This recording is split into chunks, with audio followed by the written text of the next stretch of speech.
Salut à tous et bienvenue sur ce nouveau podcast, c'est Tony et comme vous le savez, c'est toujours pour moi un grand plaisir de vous retrouver pour démarrer cette nouvelle semaine ensemble. Et une fois n'est pas coutume, je voudrais démarrer la semaine en remerciant toutes les nouvelles personnes qui sont abonnées ou qui sont rentrées en contact avec moi pour réagir au podcast de la semaine dernière.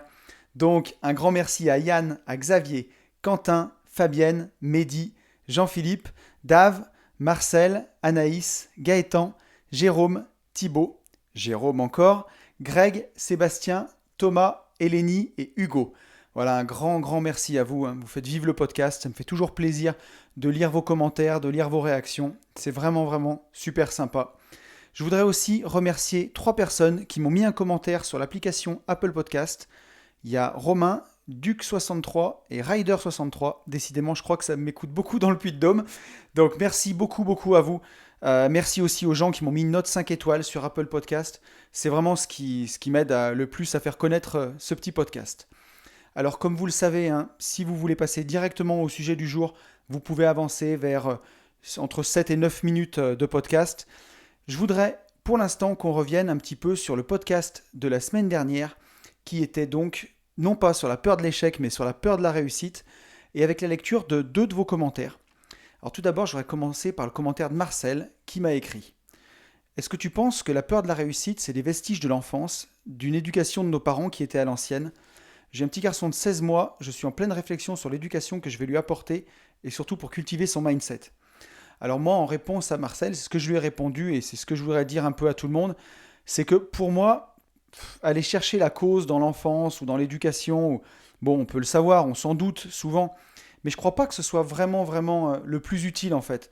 Pour moi, le plus utile, c'est si on se rend compte et si on sait qu'on a cette peur de la réussite, qu'on l'a identifiée, on a déjà fait le principal.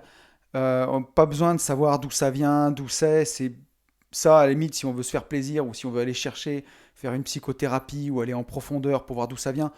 J'ai envie de dire pourquoi pas, mais moi je suis plus partisan de l'action et de se dire voilà, on a vraiment identifié que notre peur de réussir, elle venait de tel endroit ou qu'elle s'exprimait dans tel domaine, et ben voilà, on le sait et on essaye de trouver par exemple une nouvelle croyance qui va remplacer cette croyance limitante.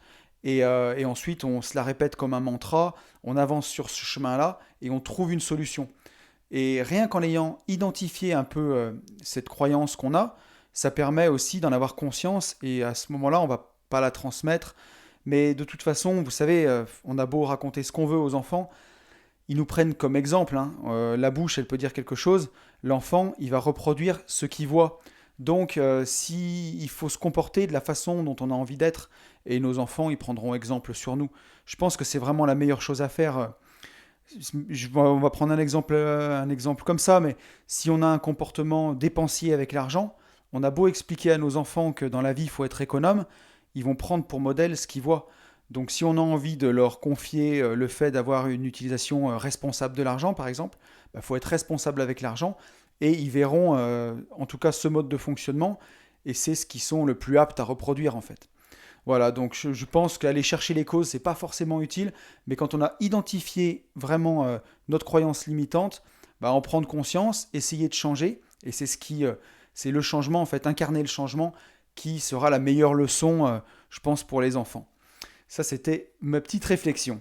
Et un commentaire d'Anaïs aussi, un commentaire super bien d'Anaïs qui m'a dit je me rends compte que je suis victime de la peur de la réussite, notamment pour les concours ou encore la course à pied. Peur de faire moins bien, de ne pas faire un podium. Sur ma dernière course, j'avais tellement la pression que je suis parti hyper tendu, j'ai pas fait ce que je voulais et j'étais dégoûté. Pour les marathons, à chaque moment difficile aux entraînements, je pensais à mon arrivée sous l'arche et c'est ce qui s'est passé le jour J. Donc là, il y a vraiment 2 trucs qui sont super bien dans le commentaire d'Anaïs. C'est tout d'abord se rendre compte qu'elle a peur de réussir et elle se met vraiment la pression, en tout cas dans ses courses à pied. Et elle a une peur de réussir que moi aussi, j'ai vraiment reconnu chez moi.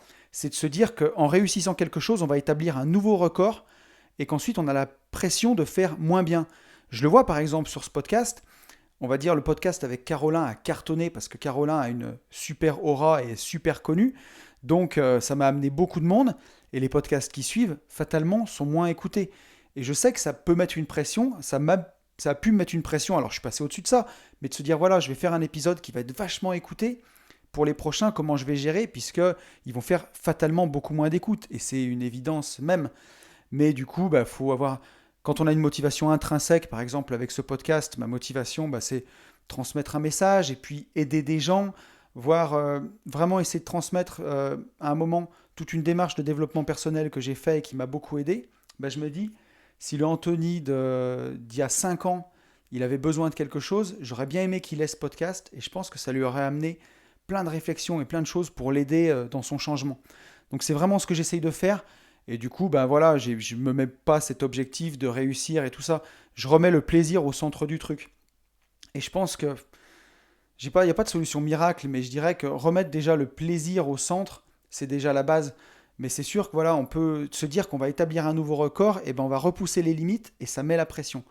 Et dans la deuxième partie de son commentaire, Anaïs, que j'ai trouvé super bien, c'est que voilà, c'est une vraie sportive accomplie, et en se visualisant, dans les moments difficiles de ses entraînements, en se visualisant arriver au marathon, et voilà, le jour J, c'est ce qui s'est passé. Elle est arrivée, elle a réussi à finir. Elle s'est visualisée en train de réussir, et elle a réussi. Comme quoi, voilà, c'est vraiment une preuve de par une sportive accomplie que la visualisation fonctionne. Ça corrobore vraiment ce qu'on disait pendant le podcast. Et ça, j'ai trouvé ça vraiment cool. Voilà, donc on en a fini avec la lecture des commentaires. Je voulais juste vous dire que vous allez écouter ce podcast, on est lundi et samedi 14 mars, c'est notre masterclass. Ça y est, elle arrive. Il reste vraiment très très peu de place. Il doit en rester, je crois, tout juste 3. Si ça vous dit, si vous faites rien samedi, Clermont-Ferrand, c'est pas si loin que ça. On n'est pas au centre de la France, mais c'est assez accessible depuis Paris. L'autoroute est directe.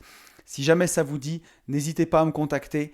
Il doit rester 2 ou 3 places. On avait mis 40 places au départ. On a poussé à 46 et on doit être, je crois, 43 ou 44. Donc n'hésitez pas à me contacter. Si vous faites rien samedi, profitez-en, ça va être super. Je refais un petit peu le topo. Il va y avoir Benjamin, mon associé, qui va parler de division foncière. Yann qui va nous parler de location courte durée. Max qui va nous parler de colocation. Axel qui va nous parler de savoir utiliser les réseaux sociaux. Ludo qui va parler fiscalité. Et moi qui vous ai préparé une super présentation sur le mindset que j'ai vraiment hâte de vous faire. On va passer toute la journée ensemble. On va manger ensemble. Ça sera quand même en petit comité à une quarantaine. On va vraiment pouvoir échanger. Donc si jamais ça vous dit, si vous faites rien samedi, n'hésitez pas à venir. Ça va être vraiment, vraiment top. J'en profite aussi pour forcer encore un petit coup. Si jamais vous avez Apple, n'hésitez pas à mettre un petit commentaire 5 étoiles. Voilà, ça me fait toujours plaisir. Ou une petite note ou un commentaire. Si vous écoutez le podcast sur la plateforme où vous êtes, abonnez-vous, mettez-moi un petit like. Ça m'encourage, ça permet de faire connaître ce podcast. N'hésitez pas à le partager si ça vous plaît. Franchement, ça vous prend 3 minutes. Moi, ça m'aide beaucoup et ça me fait plaisir. Et puis, si jamais vous avez envie de travailler avec moi, avec mon associé Ben, on a écrit un livre sur la division foncière. On propose aussi une formation vraiment sur tous les outils Excel du marchand de biens. On peut vous accompagner aussi en coaching. On le fait avec des clients. Vous avez mon compte Instagram, @unevie-de-liberté. Vous cliquez sur le lien dans la bio et vous avez tout. J'en ai fini avec la promo. J'ai essayé de faire court pour pas vous saouler. Je ne suis pas un vendeur hors pair. Voilà, écoutez, je crois qu'on en a fini avec l'intro. On n'est même pas à 9 minutes, donc on est pas mal. Et on va pouvoir passer au sujet du jour. Et le sujet du jour, c'est un sujet que j'avais vraiment envie d'aborder dans ce podcast. Je me demande même pourquoi je ne l'ai pas abordé avant, parce que c'est un sujet qui a été vraiment très très difficile pour moi à intégrer. Et aujourd'hui, j'arrive à maîtriser les choses. C'est pas toujours évident. C'est le sujet de savoir dire non. Je ne sais pas si pour vous c'est compliqué ou pas de savoir dire non, mais c'est compliqué pour beaucoup, beaucoup de gens et ça peut vraiment porter préjudice de ne pas savoir dire non. On va explorer au fil de ce podcast pourquoi est-ce qu'on a peur de dire non, qu'est-ce qui se passe quand on ne dit pas non alors qu'on devrait le dire, qu'on aura envie de le dire, quels sont les bénéfices de savoir dire non, et puis après quand même je vous aiderai un peu, on va essayer de savoir comment savoir dire non, voilà, comment y arriver. Donc pour commencer, pourquoi est-ce qu'on a peur de dire non? Déjà, pourquoi savoir dire non? Pourquoi c'est important? Pourquoi c'est une galère? Dans l'immobilier par exemple, si vous avez des demandes abusives d'un locataire, vous êtes trop gentil, vous ne savez pas dire non, ça peut porter préjudice. Si vous vendez un bien immobilier et que vous avez un acquéreur qui vous demande plein de petites choses et que vous ne savez pas lui dire non, Ça peut vraiment être une galère. Dans le travail, tout simplement, si votre patron vous demande plein de choses, que vous êtes trop gentil, vous ne savez pas dire non. Ça peut être aussi dans votre couple. Si vous êtes avec un conjoint qui abuse un peu de vous, de votre gentillesse. Ça peut être aussi un ami qui vous demande de l'argent, qui sait que vous êtes trop gentil et que vous ne direz pas non. Donc, savoir dire non, c'est vraiment, vraiment important. Alors, ouais, tout de suite pour commencer, pourquoi a-t-on peur de dire non? Il y a vraiment trois raisons principales qui font qu'on a peur de dire non. La première, c'est à cause justement de nos peurs, tout simplement. Il y a la peur d'entrer en conflit, en premier. Si c'est avec, ça peut être avec vos proches, par exemple. Si vous avez peur de leur dire non, c'est peur d'entrer en conflit, peur de vous bagarrer, peur que ça déclenche une guerre, que ça soit quelque chose qui vous dépasse. Vous imaginez dire non et tout de suite dans votre tête, vous imaginez toutes les conséquences que ça va avoir de dire non et tous les conflits que ça peut créer. Ça peut être en entreprise, si votre patron vous demande de faire un dossier avant la fin de la semaine, vous êtes déjà au bord du burn-out, vous ne savez pas comment faire. Vous avez peur que si vous lui dites non, vous entriez en conflit avec lui et que ce soit une galère, vous imaginez déjà tout de suite ça. Ensuite, vous pouvez avoir la peur d'être jugé ou critiqué. Là, on en revient à la peur du regard des autres. C'est-à-dire, pareil, on va reprendre l'exemple du travail. Vous dites non à votre patron, vous avez peur qu'il vous catalogue, voilà, machin branleur, ou machin feignant, ou machin mauvaise volonté. Donc, de peur de vous faire coller une étiquette dessus, bah, vous dites oui, même si pour vous, c'est un challenge qui est insurmontable. Ensuite, on peut aussi avoir la peur de passer pour un égoïste. Alors ça, c'est une grosse, grosse peur. C'est fait souvent, ça peut être en famille, par exemple. On va dire que vous vous faites passer en premier, quoi.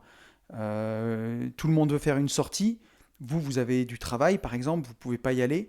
Ben voilà, vous allez gâcher l'ambiance. On va dire que vous pensez qu'à vous. On va dire qu'à cause de vous, tous les autres ne peuvent pas faire la sortie et que voilà, vous pensez qu'à vous, vous gâchez la journée.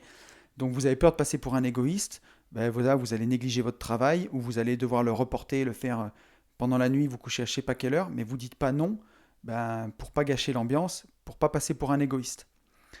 Vous pouvez aussi avoir la peur de déplaire ou la peur de blesser quelqu'un.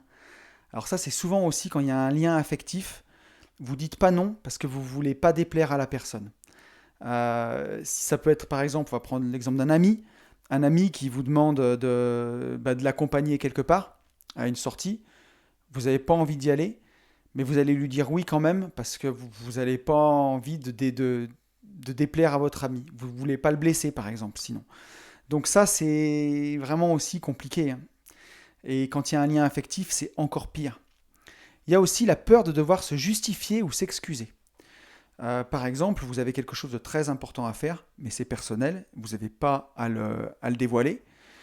Il y a quelqu'un qui va vous demander quelque chose, de vous accompagner par exemple, et vous allez avoir peur de lui dire non, vous allez dire oui, parce que si vous dites non, vous allez devoir vous justifier, et vous allez devoir par exemple donner une réponse, ou dire ce que vous aviez prévu de faire, et vous ne voulez pas le dire. Donc, voilà, vous dites oui.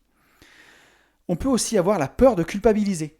C'est-à-dire que, on va prendre un exemple pareil dans la famille, vous avez quelque chose de très important à faire, votre mère vous appelle, elle vous dit qu'elle a besoin de vous pour lui accrocher des tableaux, euh, vous ne voulez pas y aller parce que ce que vous avez à faire c'est vraiment important, mais vous savez que si vous n'allez pas accrocher les tableaux de votre mère, vous allez culpabiliser comme un malade en vous disant putain c'est ma mère, tout ce qu'elle a fait pour moi, je ne peux pas lui faire ça. Et du coup, rien que de se dire que vous allez culpabiliser, voilà, vous dites oui, quoi. Vous dites oui, puis votre travail, vous verrez bien plus tard. Alors que c'était important pour vous. Vous pouvez aussi avoir la peur face à la pression du groupe. C'est-à-dire que, ça on le voit souvent, hein, vous êtes face à un groupe de personnes et vous devez dire non, vous vous désolidarisez du groupe. Et ça, c'est très très difficile de dire non face à une foule. Si vous êtes le seul qui pensez avoir raison, ça se trouve dans la foule en plus, il y a plein de gens qui pensent comme vous. Mais personne ne va dire non ou s'opposer parce que la pression du groupe est trop forte. Là, il faut vraiment une grande, grande force de caractère pour arriver à dire non alors qu'on est dans un groupe. Et ça, bien sûr, c'est dû à la peur d'être rejeté. Et ça, c'est lié à notre besoin d'être aimé et accepté. Et voilà, c'est la peur du rejet. On en avait parlé déjà plusieurs fois tout au long de ce podcast. On est des animaux, on vit en groupe. Et ça remonte bien entendu à la préhistoire et au fait qu'à l'époque, être rejeté, c'était synonyme de mort. Et pour nous, c'est super, super important. On est des animaux sociaux, hein. Et ben, la peur du rejet, elle est très, très forte. Et parfois, vous vous dites, il vaut mieux que j'aille contre mes convictions, mais que je dise oui, quoi, plutôt que de m'afficher face au groupe en ayant dit non. La pression est trop forte, en fait. Après, plus subtil, on peut aussi avoir peur de dire non par manque de moyens financiers. Alors là, c'est vraiment dans des exemples tout à fait particuliers, mais mettons que vous viviez en couple, ça se passe très mal, vous voulez vous séparer, mais vous ne pouvez pas dire non à ce couple, vous ne pouvez pas arrêter parce que vous avez des gros crédits en cours, vous avez plein de choses qui font que matériellement, financièrement, ça serait tellement le bazar que vous restez. Donc il peut y avoir cette peur de manquer en fait, et qui fait qu'on ne dit pas non. Là, c'est quand même un peu plus subtil et ça, bon, c'est le genre de choses où grâce à l'indépendance financière, on peut vraiment y remédier pour que ce ne soit pas un problème. Et il y a aussi, on peut avoir une peur, la peur de se sentir inférieur par rapport à des personnes. On a peur de s'affirmer parce que on ressent un sentiment d'infériorité. Ça, c'est typiquement dans une hiérarchie, hein, tout simplement, hein. Une hiérarchie qui peut être dans la famille par rapport à votre père ou un grand-père, ou en tout cas une hiérarchie familiale, ou une hiérarchie dans l'entreprise, tout simplement. Vous n'osez pas vous opposer parce que vous êtes inférieur dans la hiérarchie. Donc ça, voilà, on le voit, hein, derrière tout ça, on va toujours tourner, de toute façon, autour des mêmes choses, mais on a la peur de savoir dire non, on a peur de dire non, tout de suite, la peur, quand on remplace par l'amour, l'amour de soi, ça va tout de suite mieux. Et là, on arrive à dire non. Parce que, on le verra tout à l'heure, un petit peu plus loin dans le podcast, mais dire non à quelqu'un, c'est dire oui à soi. Et dire oui à soi, c'est s'aimer. Et on voit encore une fois l'opposition entre l'amour et la peur. Ça saute aux yeux. Ensuite, donc là, la première chose, hein, pourquoi on a peur de dire non? La première chose, c'était à cause de nos peurs. Maintenant, on va voir la deuxième chose, c'est à cause de nos croyances. Eh oui, à cause de nos croyances. Donc ces croyances qu'on a, c'est la matrice, hein, c'est comme on est formaté quand on est gamin. Quand on est gamin, on est avec un logiciel vierge, et puis après, on nous installe macOS, macOS 1, macOS 2. On voit le pro Apple, hein. Mais voilà, donc maintenant on est à macOS 13, je crois, et c'est le système d'exploitation de notre cerveau, et voilà, et du coup, on est formaté et on pense d'une certaine façon. Donc, il y a des mecs qui tournent sous Mac, il y a des mecs qui tournent sous Linux, il y a des mecs qui tournent sous Windows, et on tourne tous avec un logiciel différent, et ce logiciel, c'est les croyances qu'on nous a inculquées quand on était jeune, ou dans notre éducation, ou dans notre formation scolaire. Et souvent, ce qu'on retrouve chez les gens qui ont beaucoup, beaucoup de mal à dire non dans ces croyances, c'est par exemple, la première, il faut faire plaisir aux autres. Voilà. Vous avez la croyance, on vous a dit depuis que vous êtes petit, sois gentil avec les gens, fais ça, tu me feras plaisir. Et du coup, ça rentre dans le crâne et on a l'impression qu'on doit toujours faire plaisir et toujours dire oui à tout le monde, être gentil. Alors moi, j'avais un ancien collègue dans mon métier qui disait toujours gentil, c'est pas un métier. Et effectivement, je crois qu'il n'y a rien de pire. Quand on dit à quelqu'un qu'il est gentil, c'est que de lui qu'il est. Quand on dit de quelqu'un qu'il est gentil, c'est vraiment qu'on n'a aucun compliment autre à lui faire. Je crois que vraiment, ouais, le pire qu'on puisse entendre de soi, c'est qu'on est gentil. Mais je préfère. Enfin, quand vous allez parler d'une personne, par exemple, vous pouvez dire ah bah tiens, lui, il est courageux. Ah ben lui, dis donc, il est vachement affirmé. Ah bah lui, dans la vie, c'est ce qu'il veut. Ou alors, il est généreux. Ou alors, il est travailleur. J'en sais rien, tout ce que vous voulez. Mais quand vous dites de quelqu'un, ah bah lui, ah bah il est gentil. Ah, il est gentil. On le sent, hein, tout de suite, ça pue, hein. Ça pue. Donc voilà, ouais. Faire plaisir aux autres, on est gentil. Alors c'est cool d'être gentil, bien sûr que c'est chouette et que c'est important d'être gentil avec les gens. On veut pas être méchant. Mais avoir juste ça comme qualité, c'est pas une qualité, quoi. Et gentil, c'est quelqu'un qui va s'oublier. Quelqu'un qui dit oui à tout le monde. Si on veut tout le temps faire plaisir aux autres, on peut pas. Dans la vie, on peut déjà pas plaire à tout le monde. Alors si on veut faire plaisir tout le temps aux autres, répondre à leurs attentes, c'est mission impossible. On sait déjà pas ce qu'il y a dans la tête des gens. Alors comment leur faire plaisir, c'est déjà compliqué. Et si en plus on dit oui à tout, on se respecte même pas. Donc cette croyance, on voit qu'elle est vraiment ancrée, hein. Il faut faire plaisir aux autres. Bon, la deuxième croyance qu'on trouve, c'est il faut penser aux autres et leur donner ce qu'ils veulent. Voilà, je l'ai un peu spoilé dans la croyance précédente, mais c'est exactement ça, quoi. Penser aux autres et leur donner ce qu'ils veulent. Mais comment déjà savoir ce que veulent les gens? C'est vraiment très compliqué. Et même quand ils l'expriment, penser aux autres et donner ce qu'ils veulent, ben voilà, on dit pas non, on fait vraiment, on se plie à toutes les volontés de quelqu'un. Limite, on est sa marionnette. Et c'est très très compliqué et ça donne vraiment pas un sentiment d'estime de soi. Alors bien sûr, quand on a envie de faire plaisir, quand ça vient du cœur, mais c'est génial et c'est super important. Mais si c'est juste répondre à des demandes pour faire plaisir, c'est vraiment vraiment pas bon. Je pense que c'est vraiment, on s'égare vraiment. Ensuite, on peut penser que notre avis n'a pas d'importance ou ne compte pas dans nos croyances. Ça aussi, ça vient vraiment, vraiment de l'éducation. Si vous, jeune, vous avez tout le temps entendu tais-toi, tais-toi, garde tes idées pour toi, n'interromps pas les adultes, même carrément, même encore plus grave, hein, ton avis, on s'en fout, voilà, ce genre de choses, où toi, ça compte pas, eh ben, ça peut rester ancré et on a l'impression que voilà, ben, notre avis, il n'a pas d'importance en fait. Notre avis, tout le monde s'en fout. Et ça, si c'est vraiment ancré au fond de vous, bah, c'est dramatique. Là, il faut vraiment faire quelque chose, puisque bien sûr que vous êtes important, bien sûr que ce que vous avez au fond de vous, ça compte, et bien sûr que votre avis compte. Vous pouvez aussi avoir en croyance que c'est égoïste de dire non. Donc ça, on l'a vu un peu dans les peurs tout à l'heure, que dire non, c'est faire preuve d'égoïsme. Et non, en fait, dire non, c'est faire preuve de générosité envers soi. Et ça, c'est important.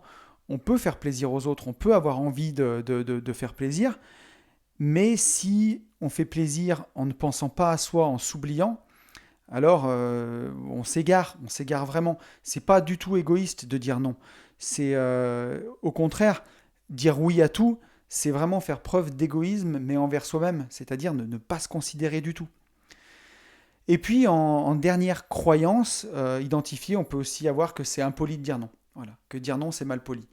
Et ça, pareil, bah, si dans votre enfance, voilà, on vous a souvent dit que ouais, refuser quelque chose, refuser un cadeau, c'était impoli, de toujours dire merci à tout, de toujours sourire même quand voilà, c'était pas de circonstances, ou même si vous étiez triste, et ben voilà, de sourire tout le temps, ou vous comporter bien tout le temps. Et en niant vos émotions, bah, vous pouvez avoir l'impression que dire non ou qu'exprimer votre ressenti, c'est mal poli, c'est pas avenu. Donc ça, bah, c'est pareil, c'est à identifier. Et dire non, c'est pas impoli. Bien sûr, on peut mettre les formes. Si c'est non et suivi d'une insulte, bien sûr que ça va mal se passer. Mais tout simplement dire non à son patron, c'est pas être mal poli que de dire non, par exemple, à un patron. C'est juste bah, exprimer les choses. Et après, on le verra tout à l'heure dans le podcast, dans la suite du podcast, mais c'est en mettant aussi les formes. Donc là, on a vu les deux premières causes, à cause de nos peurs ou à cause de nos croyances. Et la troisième, elle paraît vraiment évidente, et elle l'est aussi, mais ça peut être à cause d'un manque de confiance en soi, voire même plus grave et plus profond, un manque d'estime de soi. Alors aujourd'hui, on va pas faire le podcast sur la différence entre la confiance en soi et l'estime de soi, mais on peut bien s'estimer et manquer de confiance en soi, mais on peut aussi manquer de confiance en soi et ne pas s'estimer. Et alors ça, c'est encore plus grave, c'est que c'est vraiment ancré profondément. Quand on a un manque d'estime de soi, c'est qu'on se dévalorise vraiment. Et là, bah, pour dire non, c'est très très compliqué. Il faut commencer par réparer ce manque d'estime de soi, et ensuite on peut gagner la confiance en soi, et comme ça on monte petit à petit dans la pyramide, et on apprend à dire non beaucoup plus facilement en se respectant. Mais bah, si on a un manque d'estime de soi, on est persuadé de valoir moins que les autres. Donc ça, c'est compliqué. Quand vous êtes persuadé au fond de vous que vous valez pas grand-chose ou que vous valez moins, ben, comment dire non? Comment avoir l'impression que son non vaut autant que le nom du voisin, vu que vous avez l'impression que vous valez rien du tout. Donc ça, c'est vraiment un prérequis. Même avant d'apprendre à savoir dire non, bah déjà essayer de augmenter son estime de soi et vraiment apprendre à s'aimer, à s'accepter. Et là, c'est un chemin vers savoir dire non. Un souci d'affirmation de soi. Donc là, on sait qu'on s'estime, mais on a du mal à l'affirmer. Donc là, c'est un manque de confiance en soi. Donc ça, le souci d'affirmation de soi, il peut se résoudre avec des techniques qu'on verra tout à l'heure. Ensuite, on peut avoir l'impression qu'on n'est pas capable de dire non. Donc là, c'est pareil, c'est toujours un souci d'affirmation de soi. On a cette impression qu'on n'est pas capable, qu'on n'y arrivera pas. Mais dire non, ça s'apprend. C'est pas inné, c'est pas facile pour tout le monde. Dire non aussi, ça s'apprend. Et on peut aussi penser qu'on n'a pas le droit de refuser, ou on n'a pas le droit de dire non. Ça, pareil, bah voilà, c'est toujours un manque de confiance en soi. C'est aussi une croyance, hein, mais penser que voilà, on n'a pas le droit de dire non. Au fond de nous, on s'autorise pas en fait. On n'a pas la confiance nécessaire pour refuser. Donc voilà, on a vraiment exploré toutes les raisons qui font que on ne sait pas dire non, à cause de nos peurs, à cause de nos croyances ou à cause d'un manque d'estime ou de confiance en soi. Et on va voir qu'est-ce qui se passe quand on ne dit pas non, concrètement. Qu'est-ce qui se passe quand on dit oui à tout? Qu'est-ce qui se passe au fond de nous? Quelles sont les conséquences, en fait, de ne pas savoir dire non? Qu'est-ce que ça a comme conséquences concrètes?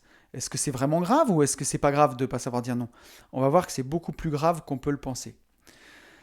Alors, ce que je voudrais vous dire, pour commencer, c'est que, vous le savez, on est aujourd'hui, la situation que vous expérimentez en ce moment, au niveau de vos résultats financiers, par exemple, vos résultats amoureux, vos résultats en termes de santé, de bonheur, tout cela dépend des choix que vous avez faits jusqu'à présent. Notre situation actuelle, elle est que la résultante de tous les choix qu'on a faits dans notre vie. Alors imaginez, si vous ne savez pas dire non, vous dites oui à tout, vous êtes aujourd'hui dans la situation, dans la résultante de tous ces choix-là. Si par exemple, vous ne savez pas dire non quand on vous demande de prêter de l'argent, vous n'osez pas et vous prêtez de l'argent à tout le monde, même à des personnes qui sont parfois mal intentionnées, ou à des gens qui sont manipulateurs. Et ça, on le verra, on pourra même faire tout un épisode là-dessus.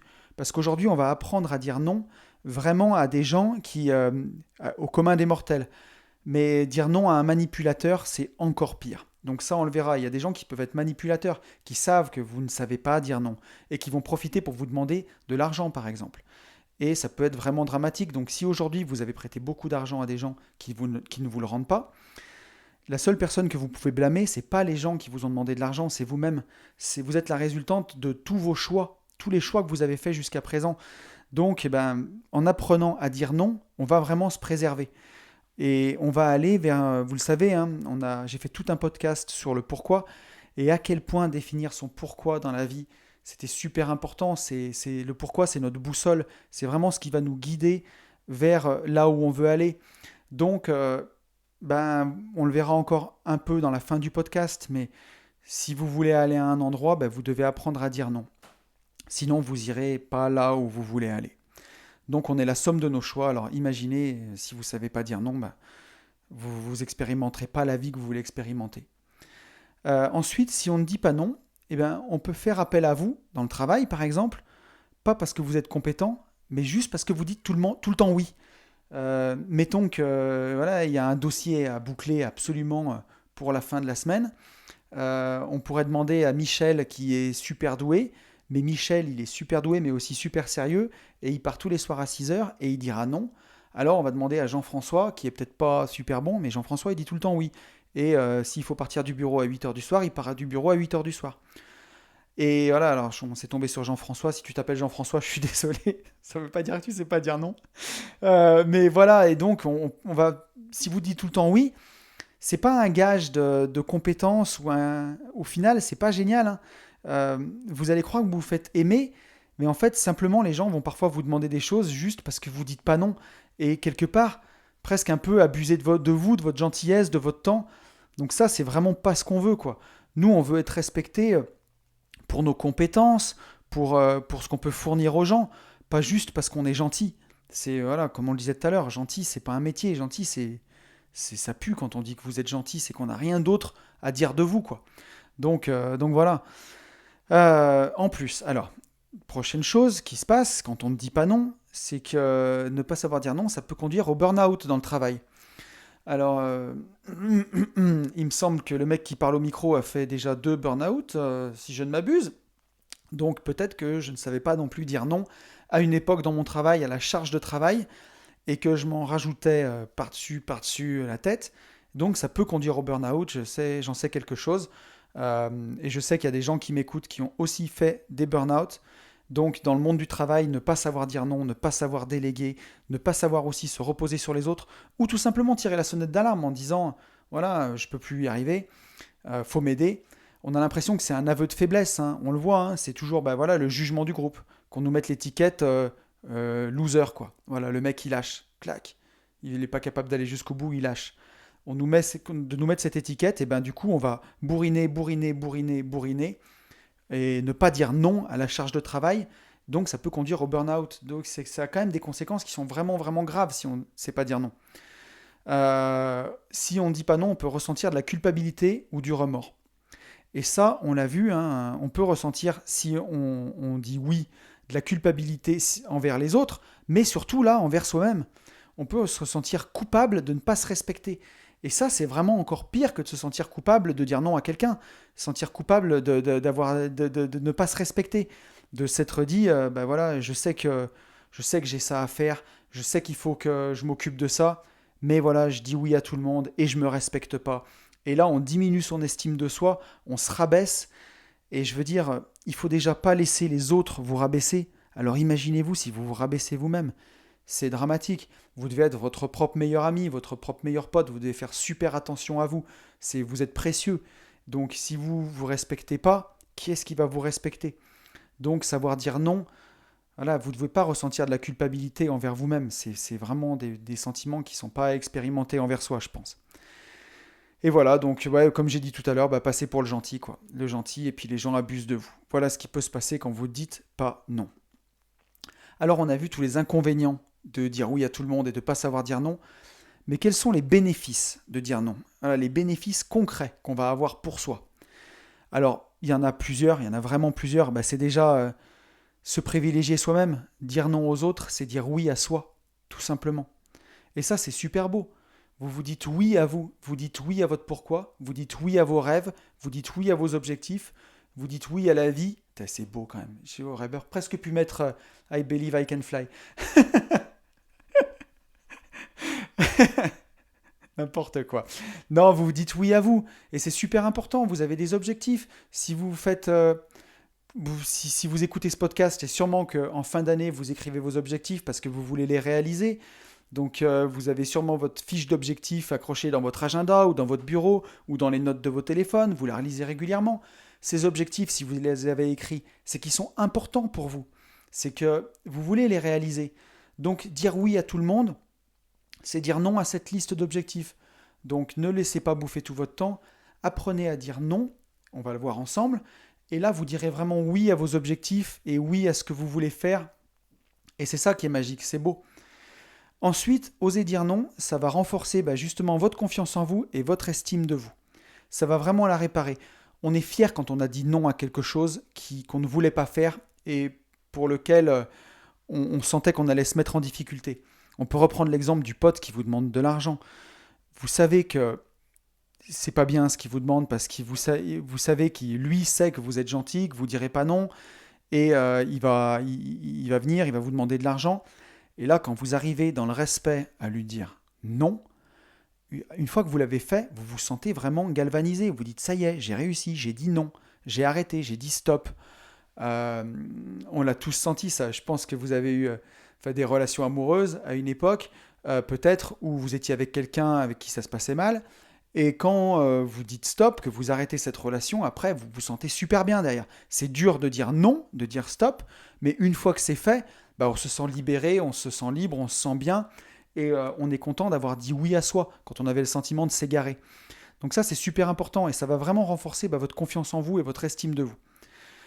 Ensuite, quand on dit non, on a plus de temps pour soi. Tout simplement, on a plus de temps pour aller vers son pourquoi, on a plus de temps pour aller vers ses objectifs. On fait du tri, on fait du ménage.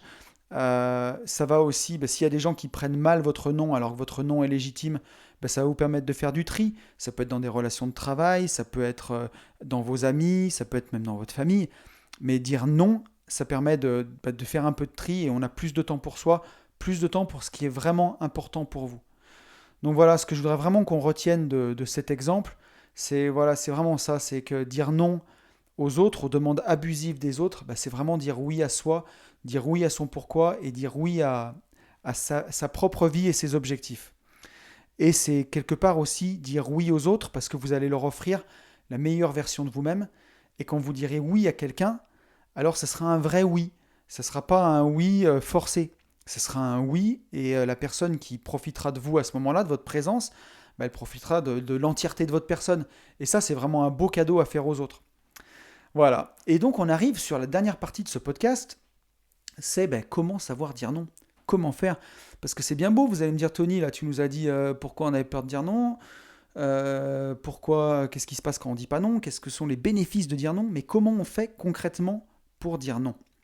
Alors, moi, ce que je vous propose, c'est une petite méthode déjà dans un premier temps.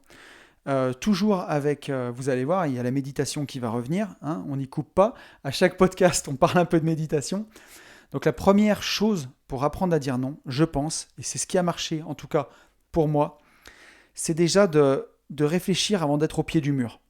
C'est-à-dire, vous allez avoir plein de fois où vous allez vous faire coincer, où on va vous demander de faire un choix et vous allez être tout de suite devant le fait accompli. Il va falloir que vous disiez oui ou non tout de suite et vous allez vous sentir pris de court. Donc déjà, c'est de réfléchir avant d'être au pied du mur. Ça commence déjà par réfléchir à votre pourquoi dans la vie. Euh, Si vous connaissez vraiment votre pourquoi, vous êtes ferme, alors vous aurez déjà votre petite boussole dans un coin de votre tête et ça vous aidera tout de suite à savoir si vous allez dire oui ou non. On va prendre un petit exemple.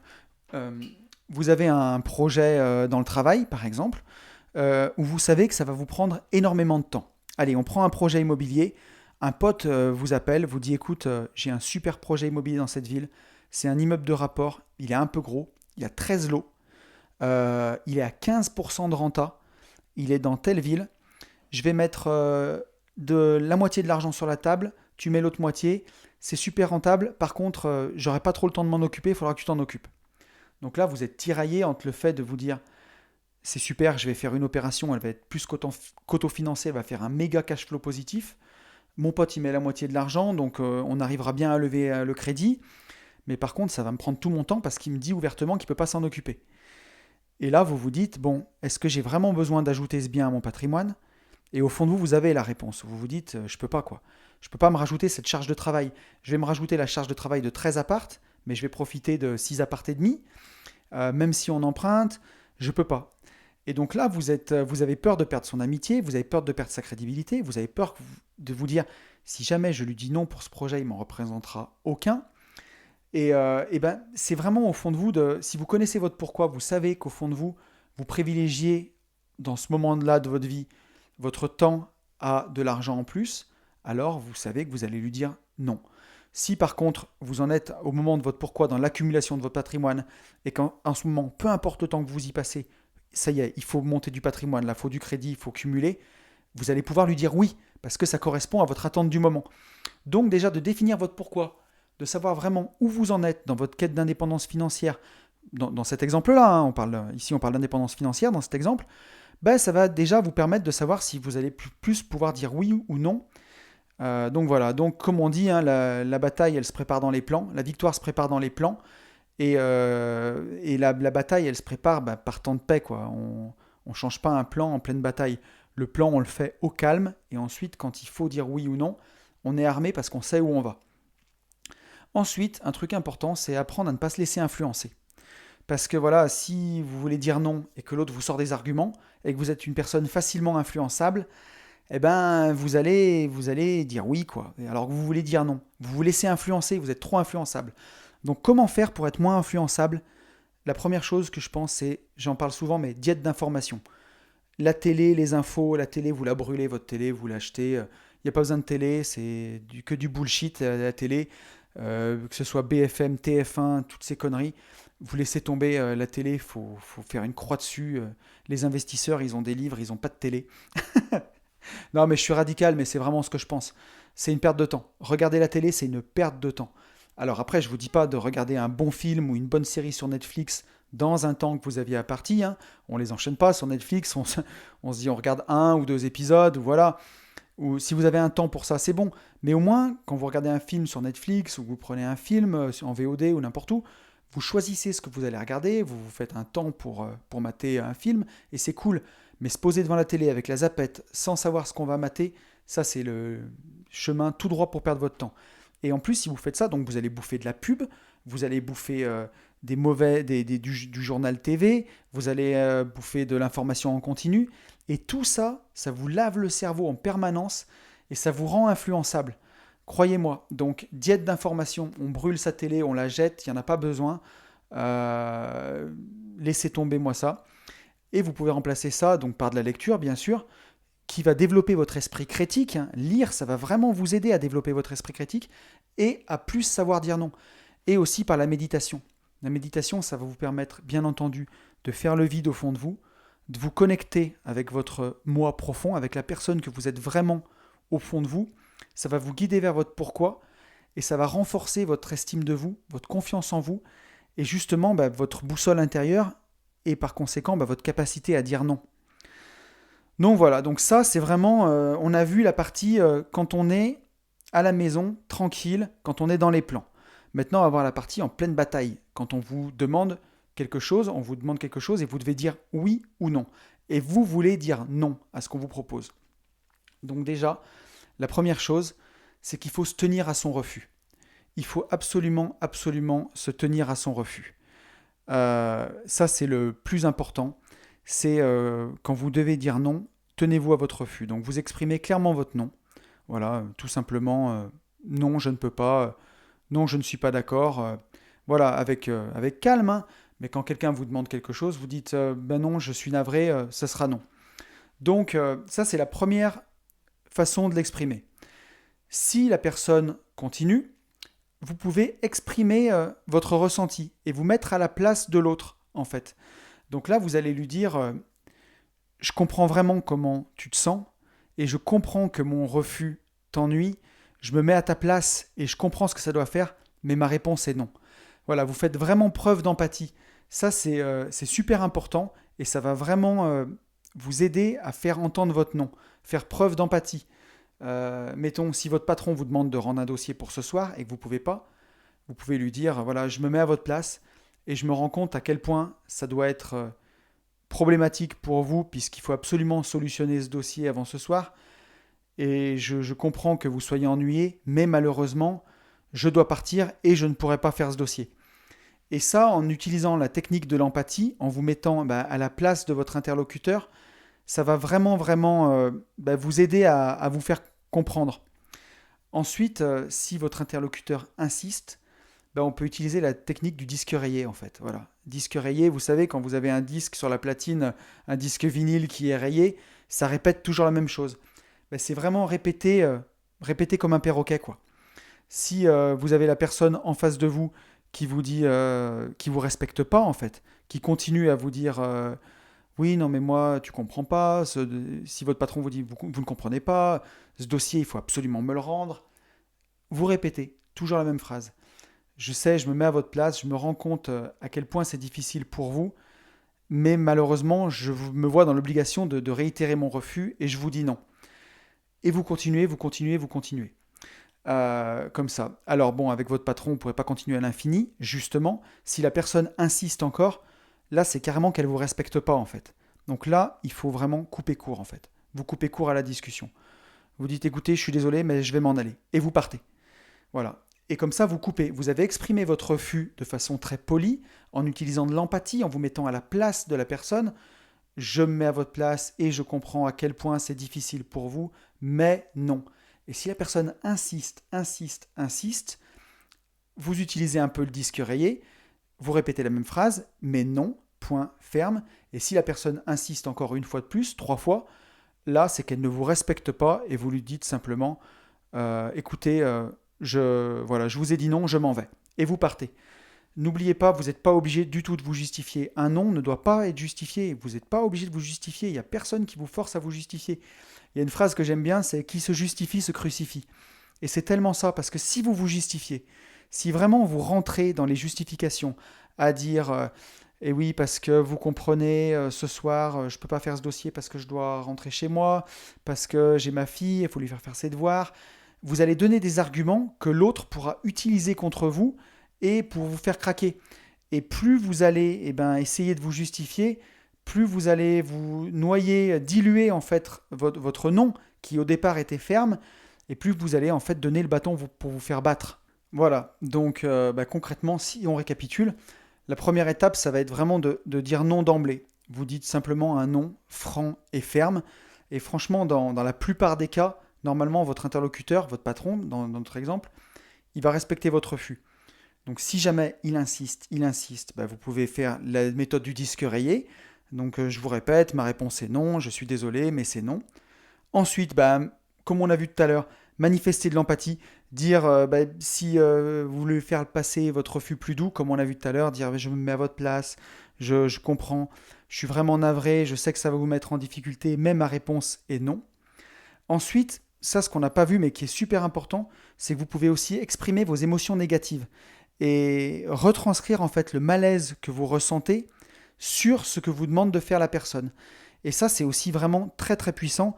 Vraiment, si vous voyez que la personne, elle insiste en face de vous, malgré que vous montriez de l'empathie, malgré la méthode du disque rayé, là, qu'on a vu, si la personne, elle insiste en face de vous, vous pouvez vraiment lui faire ressentir votre malaise en lui disant, par exemple, ça fait 2 fois que je vous dis non, j'aimerais que vous teniez compte de mon point de vue. Et là, ça va vraiment le marquer. Ou lui dire, écoutez, ça fait 2 fois que je vous dis non, je commence à me sentir très mal, j'ai l'impression que vous ne me respectez pas. Et là, ça va être super puissant. Et normalement, en général, si la personne que vous avez en face de vous, elle est saine d'esprit, elle va ressentir votre malaise et du coup, vous mettez une sorte de mur émotionnel. Et là, ça, la personne va le sentir et devrait arrêter. Et puis, comme on l'a vu tout à l'heure, sinon, vous mettez fin à la discussion, tout simplement.